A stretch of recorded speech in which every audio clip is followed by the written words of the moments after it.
What's up, everybody? Welcome to another episode of Hacking Real Estate. Today we have Rolf back in the house. How you doing, buddy?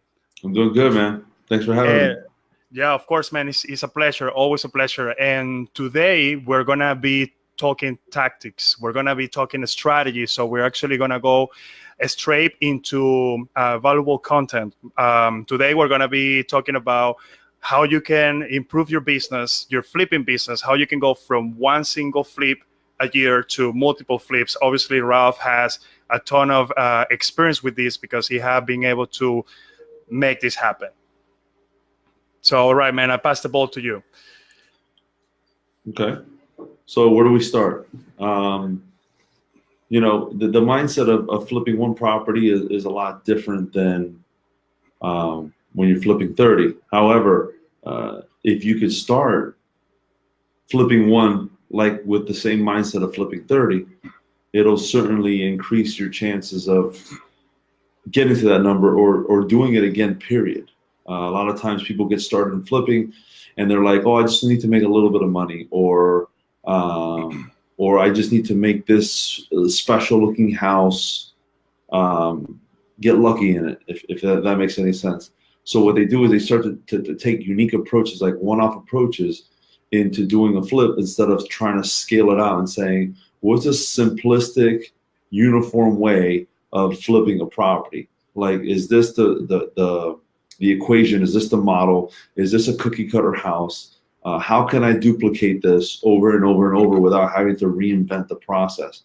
So a lot of times the mindset is really, it comes down to the process more than it does how many flips you're doing, if that makes any sense.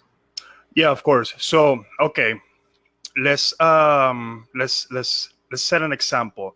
So I want to start flipping. You know, I have no experience. I have no freaking idea what I'm doing. What do you think should be my first step? Well, a lot of times people get into it because of the glitz and the glamour. They think, hey, everybody's doing it on TV. I've heard these seminars that you can get rich, or you can make a lot of money with, just basically finding a house and flipping it. The reality is that there's work to be done, and you have to earn that return you're going to make. Sure, everybody gets lucky. Everybody wins the lottery every now and then. But at the end of the day, you have to put in the work. You have to have the process. You have to lay out the risk, the blood, sweat, and tears, and you have to make it happen. So in devising up a plan of how you're going to actually flip a property, you have to take a look exactly of what is the process? How do I identify a home? What's the source? Where is this home going to come from? What's the type of source? Is it with a realtor? Is it through a wholesaler? Is it at the auction? Is it me door knocking? Am I going to be doing the wholesale and actually flipping it as well? So once you section and break out all the different steps, it'll allow you to duplicate it pretty easily. You can simplify it into very simple steps. The first step is acquisition. How am I going to find the property to acquire? Okay. Once you acquire it, what are the steps involved from the time we go under contract, basically transaction management, until we close and own the property? What's involved in that, and what type of vendors do I need? Okay, even if you're doing one property. Then from that point, once you acquire it and you own it, what is the project management going to look like of that property? Am I going to have a separate vendors? Am I going to do it myself? What's the timeline? What's the budget? How do I make the scope of work out? So on and so forth. And then once we close on the property, what's going to be my exit strategy, and what's going to be my team assembled in order to make sure that I get the best price possible for the property? So all of those are different buckets. And if you can come up with a process and constantly simplify it and make it as effective as possible, that's going to help you go from 1 to 30. But it's critical no matter in what step you're in, whether it's 1 or 30, it's still critical. But your ability to duplicate it and leverage it is the difference between staying at one property at a time and going to 30. Right. Yeah, man, that's super important because one key factor in this business is also time. And the the time can be very long sometimes. Sometimes it can be kind of fast. But even if you have a fast transaction, let's talk about when you're going to sell the property. You have it under contract, and from that moment to close or closing, it can take 30 to 45 days at least. Sometimes it can happen faster, but you need to have a good plan to keep in mind all those situations in place. So, okay, now, do you think, like, if I'm a beginner, it should be a good idea for me to go and look for a mentor, for example, or should I go and buy some of those courses that are out there talking about how to flip properties? Because there is a lot of information out there, and there is a lot of information that you have to pay for it, but also there is a lot of free information that you can find on Google, on YouTube, whatever. So as a beginner, should I try to look for a mentor? Obviously, information is key, but I'm gonna have no idea about anything at all. I'm not gonna have any idea about the contractors. I'm lost completely. I just know that I want to make it happen.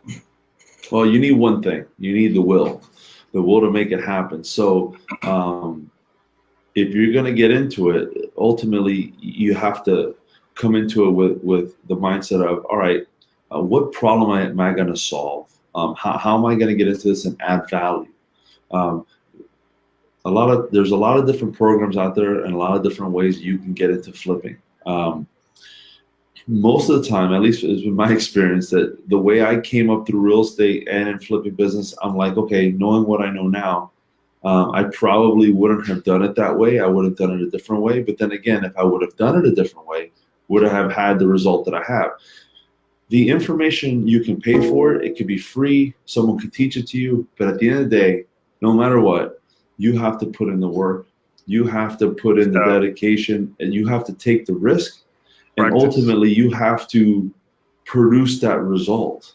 So whether you get a mentor, some people have it, whether you get it free online, through a platform like this or another kind of podcast, other people provide that.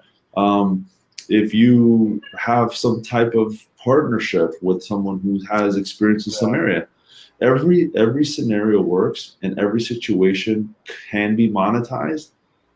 As long as you do, okay? You have to put in the work. You have to put in, you have to have the grit. You have to have the willingness to find a way to get to the end, to the finish line, without giving up, without quitting, without changing your mind, without looking for that new idea or that new concept. That's what we're lacking. We're in an area right now in technology and in real estate where information is not lacking. What's lacking is the ability to execute.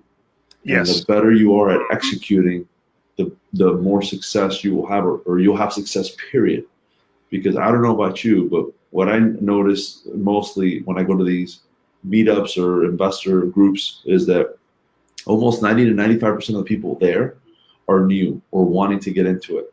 And very few of them are getting into it because they want to build a business. Most of them are getting into it because they see that shiny object, or they think they want to do it part-time, or they want something for nothing. And when that starts to happen, you should get excited about it as an entrepreneur and as a business person, because that just shows you that, hey, some will make it, most won't, because once they realize what work it takes and what amount of energy and effort will be required, they'll quit. I totally agree with you, man. And I love that you mentioned that, that the execution is key. The information is out there. A lot of people wants to get into the business because it's just the trend or whatever. It's cool to say that I'm a realtor. A real estate flipper, whatever. But you're right. Whenever they figured out that it takes way more work than just saying, oh, I'm just going to go and flip a house and I'm going to make $50,000 in my first flip in 30 days. And they realize that it's not realistic and it's not like it's shown on some TV shows or whatever. A lot of them are going to give up. And that's actually with any business. It's just not necessarily flipping homes? Is any business, anything that is like the thing to do now? Everybody jumps in, and then maybe some of them will make some money, and then they will quit. But they don't go out there with the idea of building a business, just like what you said and what you're actually doing right now. So, okay, now a lot of people, they're concerned whenever they're going to flip a house that they don't know how they're gonna get the money to flip the house. Now, there is people that they decide to start the flipping. They decide to start flipping a house, and they have saved some money. They probably have $50,000. They have $100,000. But there is people that have no money at all. Do you think that it's possible to start flipping a house with no money? You know, my mind just went somewhere, and I'm just going to kind of go with it and see what you think. That's a great question. And a lot of time, that's the first thing people think they need when dealing with flipping property. They think, I need the money. Okay.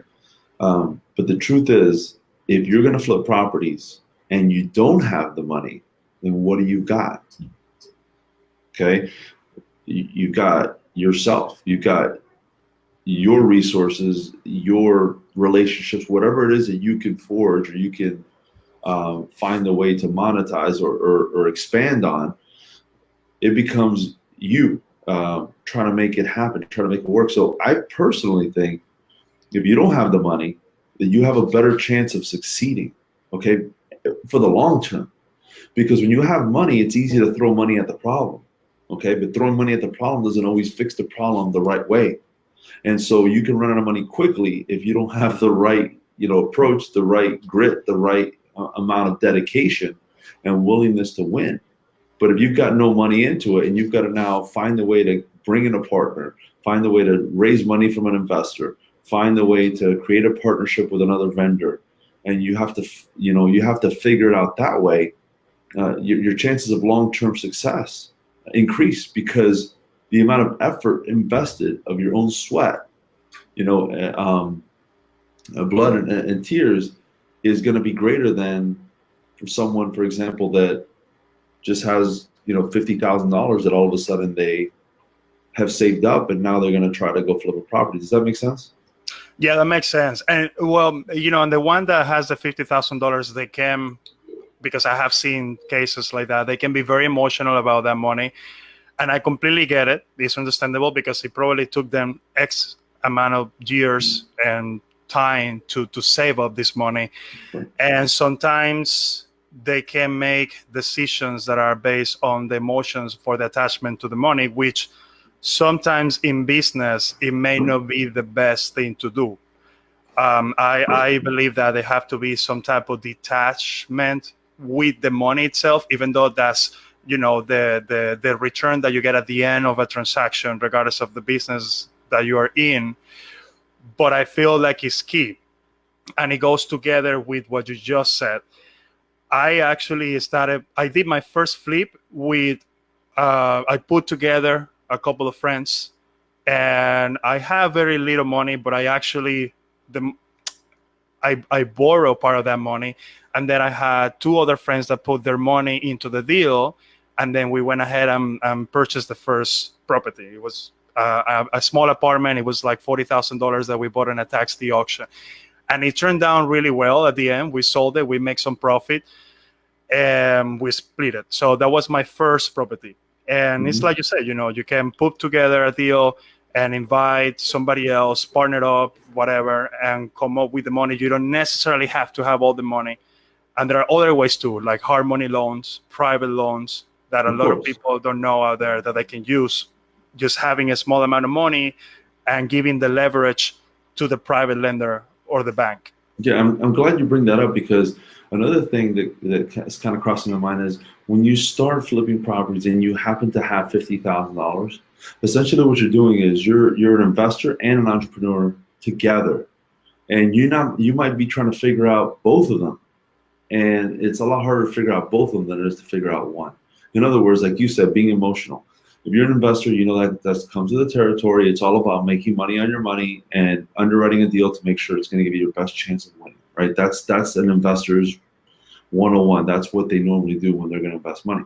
And then as an entrepreneur, you're trying to come up with, you're trying to solve somebody's problem, going out there, being, the service that someone can use, or solving somebody's problem, and putting in, the effort and seeing it to the end. When you combine both of them together, sometimes you're not 100% invested in what needs to happen, and you're essentially, you have a conflict of interest. Does that make sense? Right. Yes. Yeah. So when that happens, sometimes I feel like you're setting yourself up for a higher chance of possibly failing. Now, some would argue that no, it's you have a better chance of winning and investing if you have money, but only if you're disciplined enough to understand the difference between an investor side and an entrepreneur side. It's almost like one part is providing a service and in return getting a profit, and another side is providing capital and then expecting a return on their investment. They're not. Yeah. You can't. You bring them together without giving them their individual respect, and I think that it becomes a problem. See, I get what you're saying. So, all right, now let's talk about acquisition. So we came up with a way to have the money ready, partner up with somebody, whatever. Now we have to go out there and find the property. Uh-huh. What do you think should be the approach when finding a property to flip? What's the right approach? Excuse me, right here. I'm running out of gas here on my computer, so I'm gonna put That's the fine. charger. But so you're asking, what's the right approach to finding a property to flip? How do I go out there and find a property to flip? There's a lot of different ways to do it. There's no right way or wrong way. I happen to start flipping properties, buying them at the auction, which is probably the hardest way to do it, because it requires so much upfront, screening, and the chances and the risk are higher than any other form. You have literally like 0 days to do inspection and everything else. But we figured out a way to do it. So we did that. We've done it with wholesaling. We've done it with realtors. We've done it with attorneys. We've done it with other referral sources. There's no right or wrong way. The key is to have inbound leads or sources of lead generation that gives you an opportunity to get in front of people on a weekly basis. You've got to get in front of people, or you got to be working together with people who have contracts on these properties, and then start getting used to evaluating deals, running the numbers, giving a yes or no. If the answer is no, what's the number need to be at in order for you to do that deal? Not just, oh no, I don't like it. If you don't like it, give a good reason why. And then you start to create that. You're doing that for two reasons. Number one, you'll never land a deal unless you're actually out there at bat, putting yourself in a position where you can land a deal. But also you've got to start creating your network of people that are bringing you in deals in.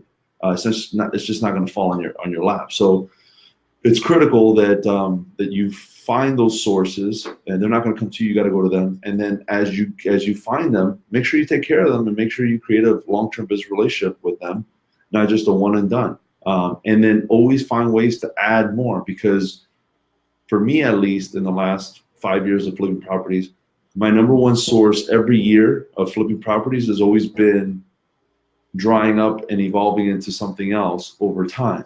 So if you just have one way to do deals, your likeliness of actually succeeding could be seasonal, or could go up and down a lot more drastic when you have to now reconfigure or reinvent yourself, if you will. Once the writing's on the wall, it's already too late. Does that make sense? You kind of have to find a way to constantly be bringing in different sources, but also take advantage of whatever it is that source of lead generation comes from that's giving you the most deals, knowing that at some point that's probably going to dry up, or that's going to become secondary or third place, depending on what shift happens short-term and long-term in the market. Yeah, exactly. Because the market changes and the demand is going to change as well. Now, do you think a realtor can be a good source of leads? Or I think a realtor could be a source. However, It all depends on what type of business they're coming across of. I've worked with realtors in the past where they have a way of getting in front of deals that are happening either probate, or they have to sell quickly, or that are owned by other investors that want to sell. And sometimes you see those situations, and sometimes you see a situation where they want to go live on the MLS and they need more money because of whatever the situation is.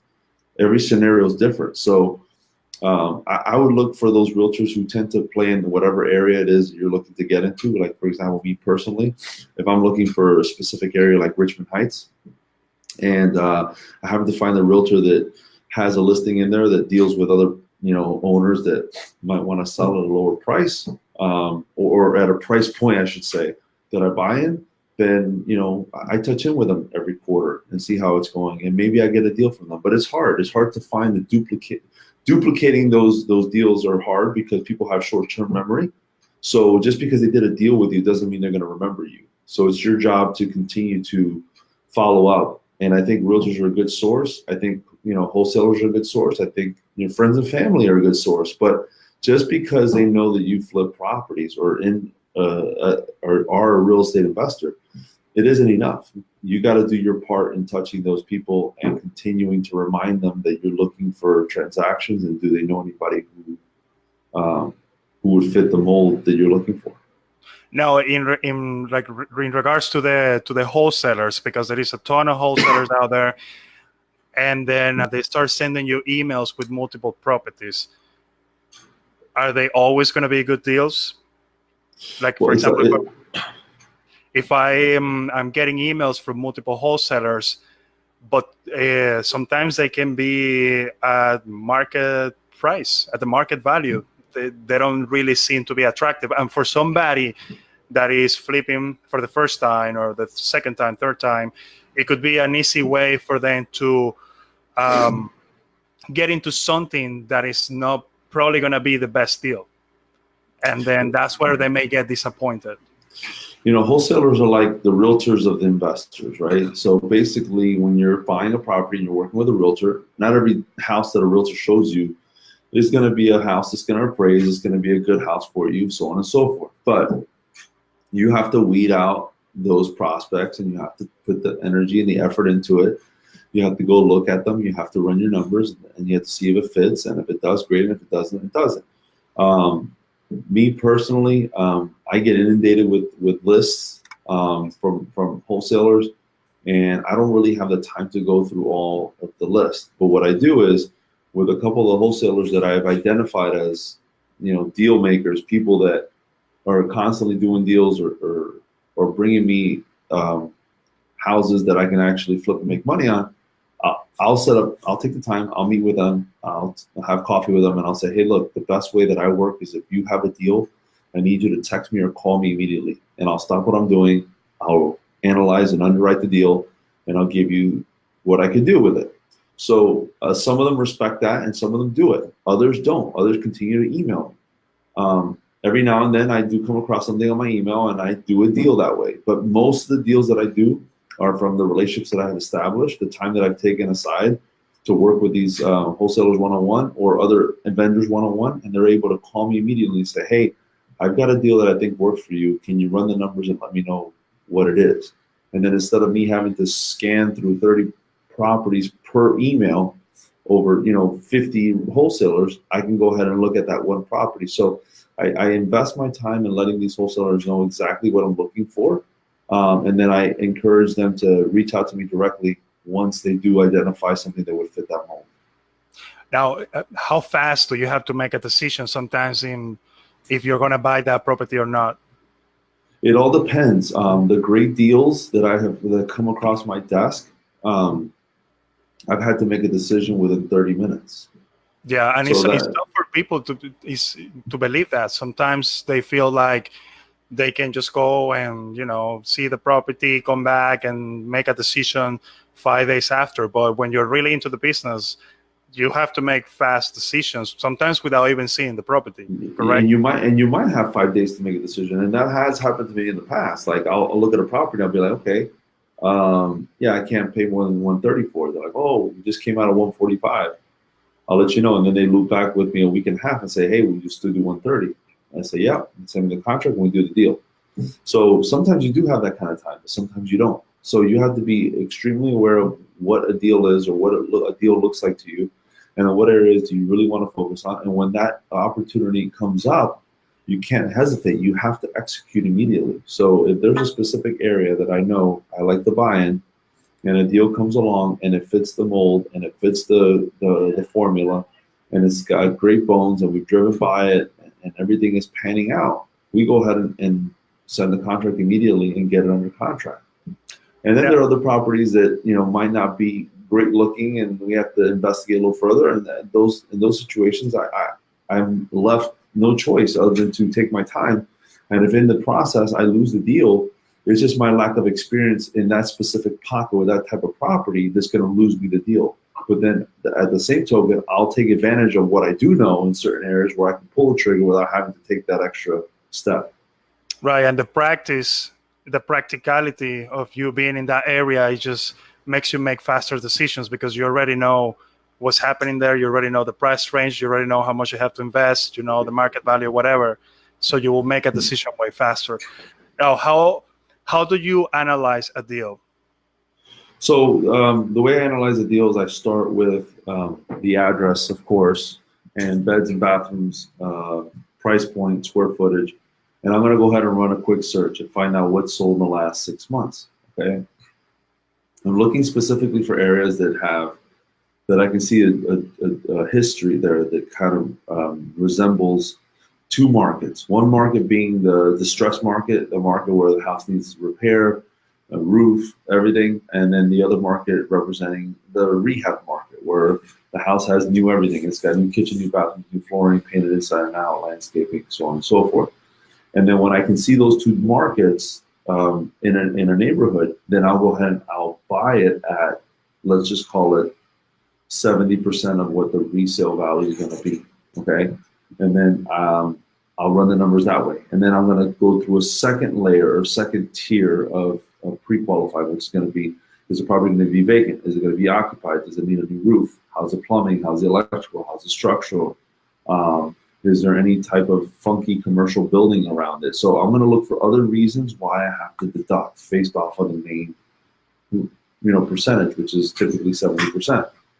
If there is, I'm going to go ahead and deduct for that. If there isn't, then, I make the final call. Okay, if it fits everything and it doesn't have anything funky with it, and I can get into it quickly and it's going to be vacant at closing, and I don't have to throw out trash, I'll pay X amount. If any of those other scenarios are possibly an issue, I'm going to have to further evaluate it and go to the property and maybe get an extra estimate or ballpark what it's going to run me to get that to where I need it to be so I can sell it at the full market value. But that second tier of underwriting, if you skip that could mean the difference between you making money and actually paying to do a deal. Yeah.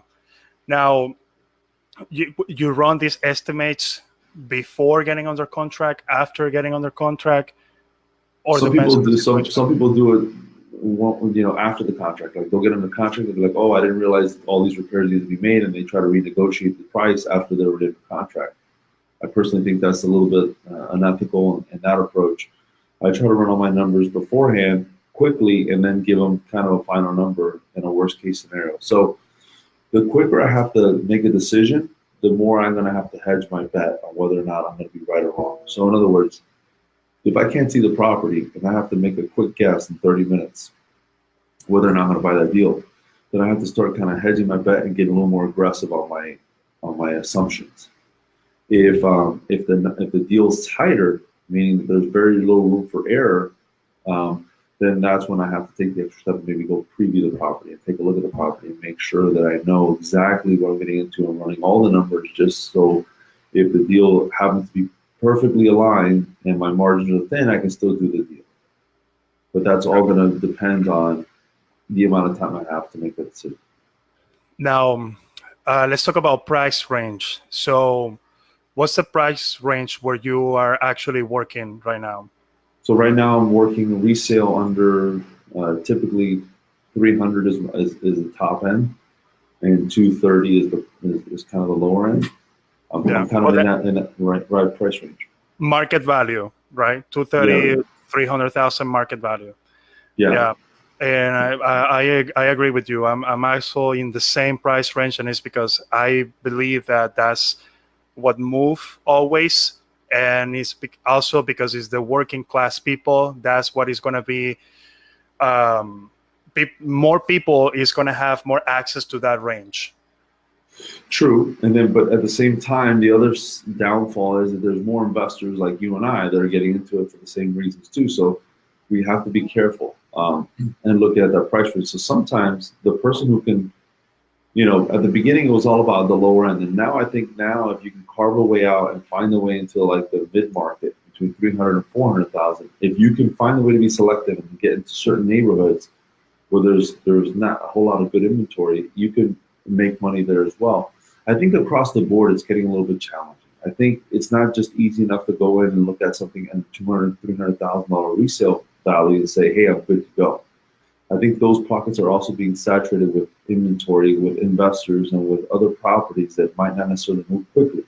So we really have to do a better job today than we did 2 or 3 years ago, because you don't have the wind behind your back. You don't have the appreciation of 10, 20% a year on top of whatever you're going to make to help you do a flip. So regardless of whether you get into the first-time home buyer or the mid-cap, you have to find a way to really know your numbers and really have an estimate. It doesn't have to be to the penny, but have a good estimate of what your game plan is going to be. So that way, when you execute, you're able to do the deal again. Yeah, the 400,000 plus range, I find it a little hard, especially if you're going to do it for the first time, because in my opinion, I feel like there is going to be less people that is going to be able to afford at that range, that price, 400,000 and up. I also feel like it's a little, when it comes to the return, if you have to rent out the property, for example, less people is going to be able to afford that rent. I mean, honestly, I haven't done a 400,000 plus property yet.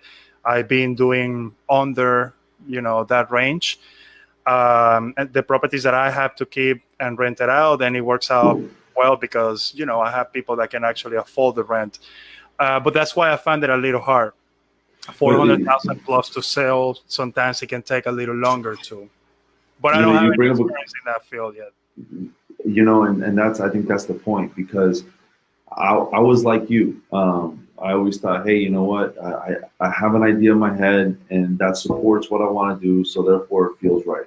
But we have to be careful because, like, for example, we're about to close tomorrow on the biggest. We've done it a couple times now, but this property is about 450. We did another one on 450 a couple years ago. This one in particular sold immediately. So like within a week of us putting on the market, and the profit margins are probably the best we've had in a very long time. Which kind of got me thinking a little bit like, okay, maybe do I have a limited belief? Do I have a belief where I'm like, oh no, I can only make money in the lower end because that's what people need? And the truth is that until you do it, it's hard to really say yes or no, whether or not it's better or not. And then also you have to go with your gut. So my gut said, stay away from the high end, do the low end. That's where the need is, and I've done a ton of those. And now I've done a couple of the middle ones, the ones in the 400, 450, and I'm thinking, you know what? The truth is that there's not a huge difference between the low end and the mid end. And a lot of what is necessary in doing a higher flip is the same exact need that we need to focus on the lower end right now anyways. You have to look at the inventory levels. You have to look at your competition. You have to look at the movement. How many properties are moving every 6 months? What's the absorption rate of the market? How many buyers and sellers are buying and selling? And realistically, is it an area that can sustain the price point that you're trying to sell at? So all of these things are important, and I think that as you grow, you have to consider these markets. Now, what I found in these markets is that there's a challenge because most of these markets, people have the money to do upgrades. So if you have the money to do upgrades, then you don't have the tale of two markets. or Oh, like wow. in the low end, people can't afford to do anything. So you have houses you go into and they haven't done anything to a house in 40 years.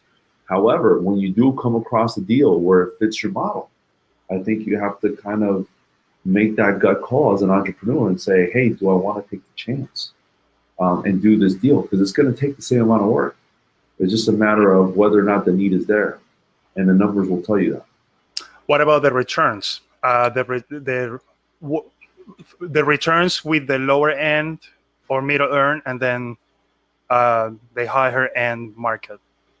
Gosh, it's a challenge because sometimes if you can be disciplined and look at it like an entrepreneur or business person, and you stick to your numbers, the return will actually be the same. It's just it'll be like doing 3 or 4 flips instead of one. You know what I mean? Because the Okay. amount of money you make on one flip will be the same as you make 2 or 3 flips on the middle end.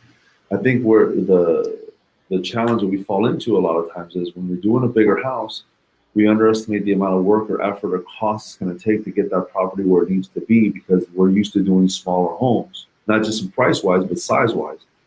And then number two, when we're used to making, let's just say $15,000-$20,000 on a small flip, and you look at a big flip and you're able to make 50, you think, oh, 50 is great. It all depends. 50 is great if the price point warrants that. In other words, if the price point percentage is 50 grand and you're doing a $350,000 property, it might be great. But if 50 grand is your profit and you're doing a $500,000 profit property, your margins are too thin. Does that make sense? Right. So I think it's all relative, and I think that you just have to keep it within the business plan, and you have to stay disciplined to whatever the formula is, and not just kind of get mesmerized by how much you can make on that one deal. Yeah, that's right. So what you think that somebody should expect probably like a 20% return, 30% return, being more like realistic of what you can actually get. There's a lot of people there that they believe that they can make on their first deal 100K plus, but it's not actually realistic. Maybe they can. The question is, where did they come up with that number? That's And true. right, That's and then who told them they can do that? And when's the last time that person that told them they can do that actually did it? This is all relative, because I can go to a seminar and somebody can tell me, "Hey, you should be making no less than $30,000 on a flip," and then that person hasn't flipped the property in 3 years, or that person, you know what I mean? You have to get the answer from the people that are doing what you want to do. And then at the end of the day, if you want a bigger return, then what are you going to do to get that? Because for right now, I'll give you an example. For me, on an average flip, I'm making $20,000 profit. Okay, now that includes me working with a wholesaler, bringing me the deal, leveraging hard money, doing the rehab, and selling it. If I want to get better returns, I'm going to either have to find a way to mitigate my holding costs, flip the property quicker, so either I can contract my way that way and make more money that way, or B, I'm going to have to find a way to bypass the wholesaler so I can make a little bit more money on the spread that a wholesaler would normally make. But in order for me to just want to make more without adding any more value, then I'm just going to sit around. I'm going to end up getting a bad deal, try not to swing for the fences. I'm just trying to get on base. I'm not trying to hit a home run every time. There's other people out there that want to hit home runs, and you'll see them on Facebook, and they'll post their check saying, "Hey, look how much money I made on a flip." I like to see their long-term track record, though. I bet the law of averages will always catch up with you. And if you want to make those big paychecks, you also have to be willing to eat a couple of deals where it cost you, $30,000, $40,000, $50,000 on a flip. Believe it or not, in order to make that big paycheck, it feels great when you make that big paycheck. But for me personally, I'd rather get on base every time. Yeah, man, that's true. So now let's talk about contractors, because sometimes it can be tough to have the right contractors, the right person to do the job, and actually to have these guys to come back to finish the job. And it's very common out there. How do you come up with a good system or strategy to have the good contractors and keep the good contractors? How do you find it? You know, contractors are good until they're bad. I say that about all my independent contractors, and I've had several businesses, and in working with them, it's pretty accurate. They're even the best ones are good until they're bad, meaning until all of a sudden they flake on you, or they have another job, or life happens, or they have a change in their personal life, whatever the case may be. So while we have a good contractor, we try to keep them happy, we try to keep them busy, we try to give them enough work where they don't have to go elsewhere, okay? But eventually, it's going to happen. They're going to find another situation, a shiny object. Somebody's going to offer them more money or a better deal or whatever the case may be, and then they're going to go ahead and go. And sometimes they won't be as nice as telling you, hey, I'm going elsewhere. They just kind of do it anyways and hope that they can do both at the same time. And that leaves you in a bad spot because you're trying to finish a project and wondering why the house hasn't been touched in 3 weeks. So take care of your contractors. Try to give them as much work as you can. Understand that they will go bad at some point, okay? And when they do, you have to move on. And there's also a good chance that they're going to come back to you when the grass isn't green on the other side. And then you can take them back just under, certain circumstances and certain guidelines so things don't happen again the way they did. So you kind of have to figure that out as the way you go, but don't be so upset that you're like, I'm never working with that contractor again, because that's short-sighted. And then also at the same time, don't be so excited that you have such a great contractor that you don't need to worry about that because you're good to go. Always be recruiting, always be looking for the next one because eventually the good ones will go bad. Yeah.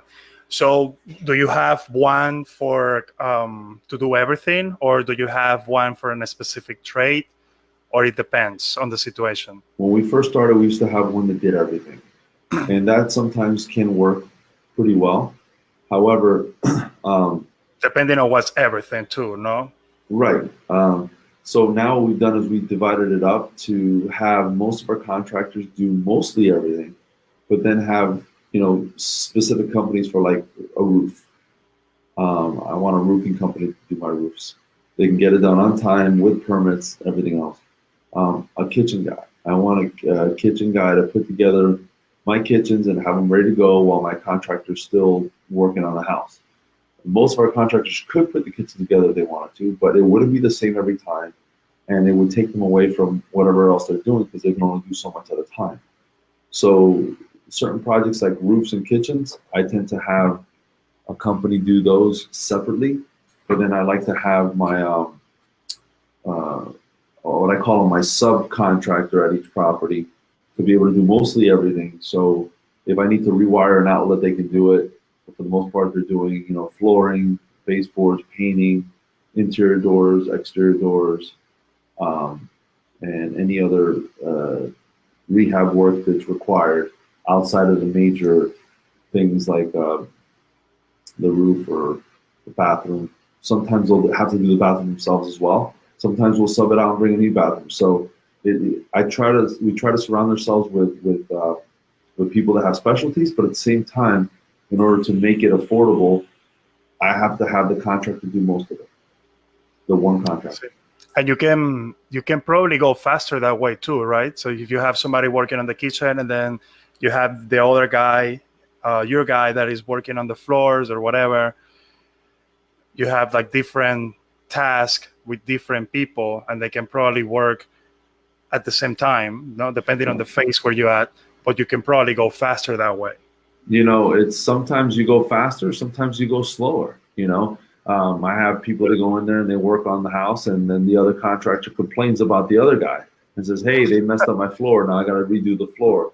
And the other guy says, hey, I can't do anything because the other contractor isn't done. So sometimes it takes twice as long to have other contractors in there. And sometimes it works out well. So it's just about how you mitigate it and how you project manage it. But like anything, you're going to have ups and downs. You're going to have issues with people meshing. And the egos are going to be involved, and you have to mitigate and control and neutralize the egos. But ultimately, performance is not guaranteed, and doing it quicker is not guaranteed either.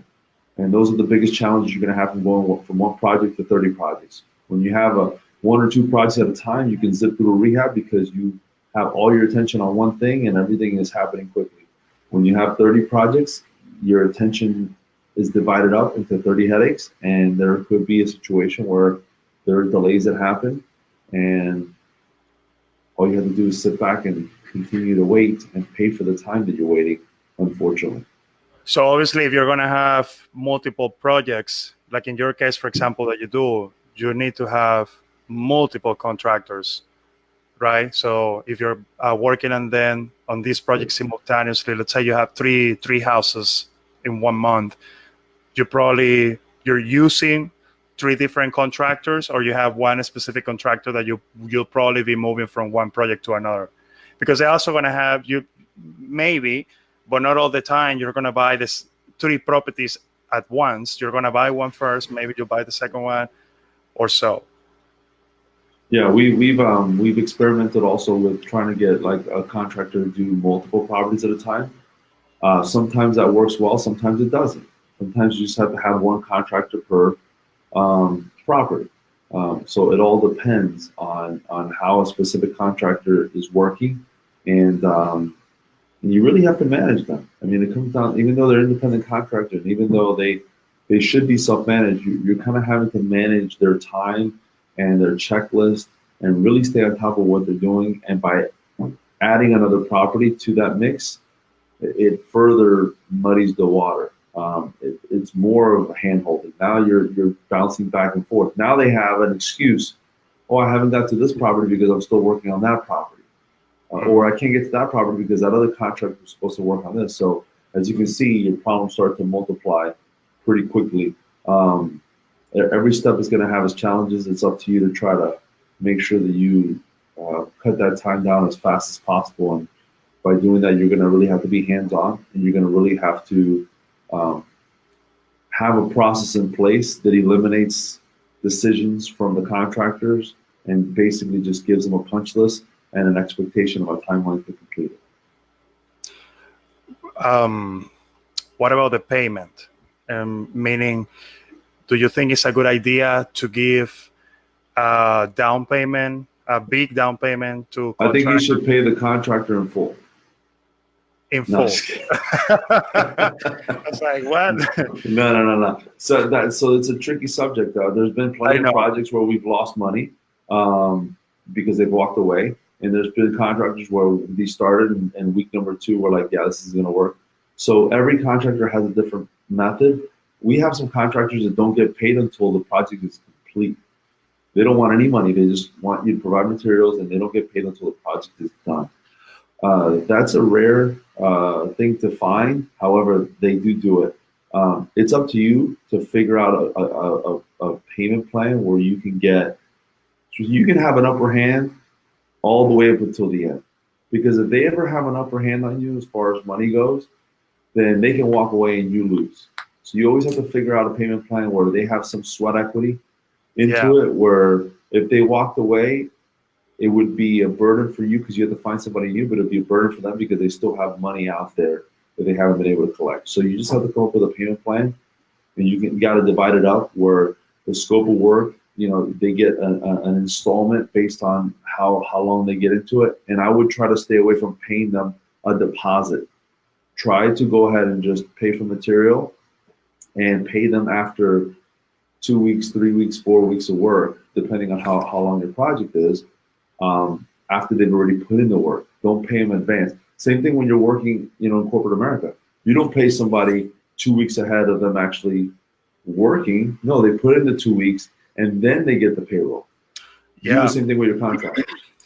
Exactly. And then also because at the end, they have more leverage than you or me.